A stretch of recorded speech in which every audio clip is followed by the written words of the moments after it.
Alright, welcome back guys. Vision Hero Blind Entertainment bringing you guys another video. Today I'm going to be doing my review of Babyteeth issue number 8. Now if you're interested in Babyteeth, want to know my thoughts, hit the subscribe button down below and hit the bell icon, that way I won't miss any more of my future reviews on Babyteeth. Now let's begin. So we start off this issue with Christine giving a little backstory about the Way, the group of people she's involved in. And we learned that the Way kind of started off after this group of ancient followers kind of had this ritual where they served up one of their members to Satan.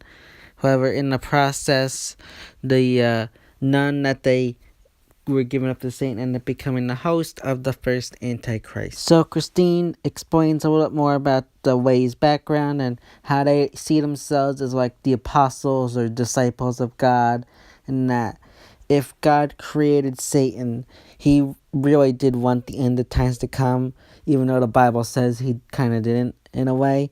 And they see themselves as kind of like God's own followers, as they're helping him fulfill his wish of bringing the end of time, since he created Satan. And Satan's plan is to bring the end of times. They see themselves as, even though they're helping Satan, they're inadvertently also helping God, and by doing so they believe that they'll become kind of like his right hand men or whatever when the apocalypse finally comes. So I really like that. I like how they kind of give kind of explanation for what they're doing and kind of give a little background of their kind of twisted beliefs in the whole God and Satan stuff. So I really like that. Then we get caught back up with the captain and Heather, and the captain has just woken up from being knocked out in the previous issue, and he wants to go find Sadie and Clark, but Dancy is there and he's telling him, no, we gotta have a quick chat before I take you to see them. But the captain's mad at this point. He wants to find them. Nothing's gonna get in his way. He's at that point at the story where he's like, you've knocked me out pretty much. I don't trust you anymore. I'm just gonna go and do what I need to do on my own. And Dancy pretty much threatens him by saying, maybe you need to be knocked back out again. And at that point, the captain has had it, and he throws Dancy out the window, which I really like that scene. And then when Dancy is out there, you see Heather smoking, and she's telling him, see, I told you so. And I really like that. I find that kind of funny. And it's like, she warned him, not to go up there and disturb the captain, and Dancy pretty much didn't listen, and he got what he pretty much deserved by not listening to Heather. So I really like that scene. I found it kind of funny. Captain and Heather begin leaving, but Dancy kind of gets up and tells him, hey, you don't get to walk away from me. Get back here. And the captain, like I said, has had enough of this. He doesn't want to deal with this anymore. And he's like, no, we're going to go find Sadie and Clark, and you're not going to stop us. And then Dancy kind of comes back with, I brought you here as a courtesy. You don't have to be here, and I can make it so both of you never see Clark or Sadie ever again. Now, then you see this panel of the two of them looking at him in kind of shock, and now you think that, they're in shock of what he's saying, and he thinks this too at the moment. However, there's something coming up from behind them that he doesn't realize at the moment. And then we see it's that demonic kind of raccoon cat kind of creature, and he's coming up behind the group, and Dancy turns around and he asks Heather if they ever open any kind of demon realms or whatever, and she's like, no, not that I know of or whatever. So Dancy kind of sits there and tries to talk to the creature. Now this is interesting because he kind of talks to the creature and kind of I don't know, it seems like he has some kind of connection to him in some kind of way. I don't know if that's going to be something we find out later on. But unfortunately for Dancy, the creature thing kind of burns him alive and supposedly kills him. Now after witnessing this and after hearing that what Dancy said, that the demon kind of creature is tracking Clark and Sadie, Heather thinks, let's track this creature and maybe it'll help lead us to Sadie and Clark, even though the captain kind of is like, are you sure you want to follow this thing?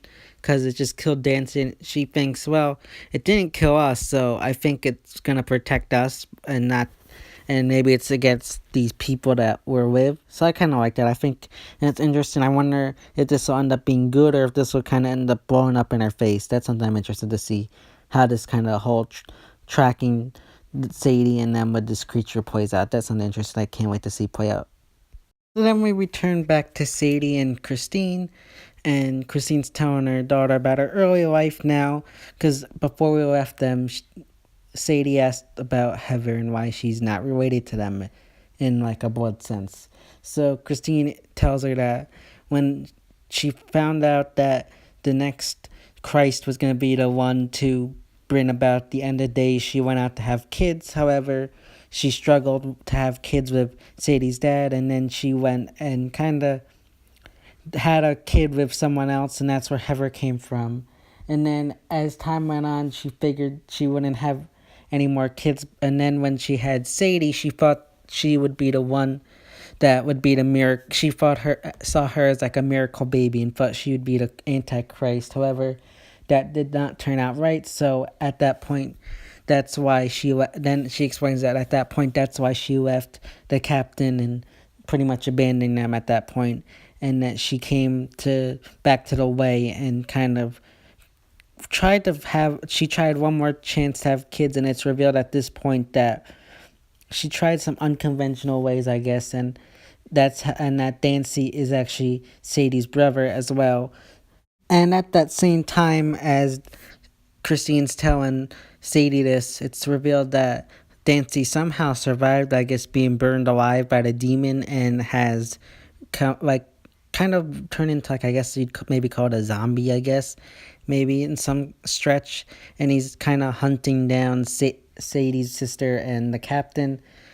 And at that moment, Sadie's mom also tells her that, unlike the other two kids she had, that Dancy is like an abomination. I wonder what that kind of means. I wonder if you saw before, like in the issue where he kind of calls back the captain, kind of looks like a demon in a sense, and then now he's kind of reanimated or come back to life somehow. So I wonder if, like, when she said she had him by unconventional ways, I wonder if it kind of was like a DNA defect or something. Like, you know how they do like advanced DNA technology nowadays with like when they make kids sometimes, you know. So I wonder if that has something to do with Dancy maybe being some kind of like his DNA kind of is scrambled in a sense, if you understand what I mean. So I wonder if that's something that might be explained later on. But I really like what they're doing with his character, and I did not see that coming. I really like that. I thought that was something that really kind of pushed the series along, because I feel like right now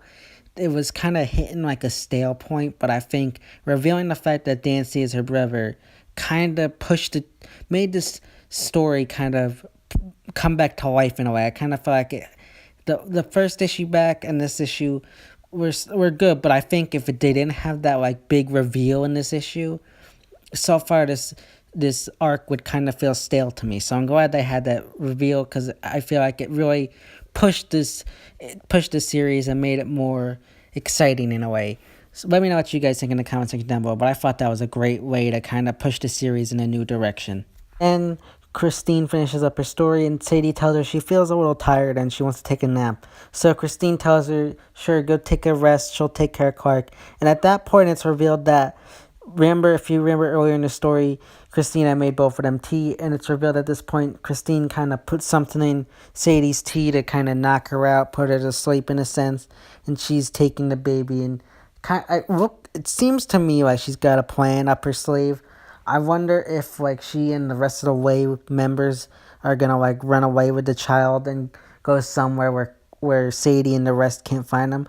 And I wonder if that is where the soldier character that we saw in the last issue comes into play. I wonder if he'll end up coming, maybe rescuing the family, and then Sadie, Heather, and the captain will go and hunt down the rest of the Way members to get Clark back.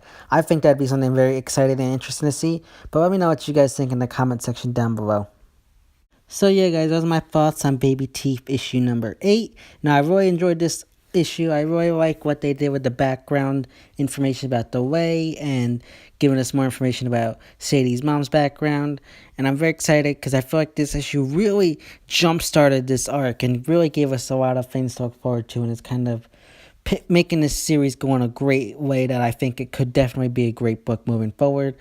If you enjoyed this video, give it a like and share, and you can check out my other Babyteeth reviews on my channel. And don't forget to hit the subscribe button, hit the bell icon, that way you don't miss any more of my future reviews on Baby Teeth moving forward. This has been Vision of Blind Entertainment. I will see you next time.